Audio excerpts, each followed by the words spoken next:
Now, shockingly, tonight, Labour and other MPs voted against a Tory amendment for a national inquiry into the Pakistani Muslim rape gangs. A party that has already committed to holding dozens of inquiries is tonight refusing to hold one on the mass rape of white working-class children across dozens of communities up and down these islands.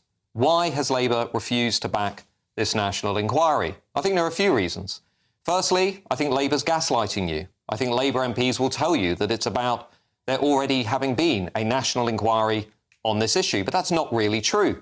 The major inquiry that we have was not focused solely on the issue of the Pakistani Muslim rape gangs at all. It bundled this issue up with a lot of other issues connected to sexual exploitation. It looked at only 6 local areas, some of which were not affected by the rape gang scandal at all.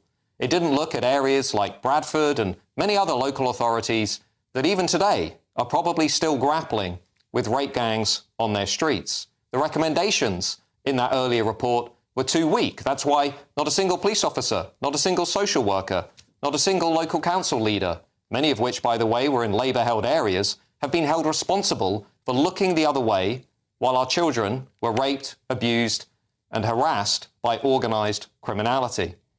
They didn't even really mention areas like Rotherham or Rochdale in that earlier report. And when they did, they often talked about paedophiles like Liberal Democrat Cyril Smith, not the Pakistani Muslim rape gangs. It's clear to everybody in this country that this is a national systemic crisis, that this needs more than detailed local inquiries. We need to have a reckoning with this issue as a country. We need another national inquiry.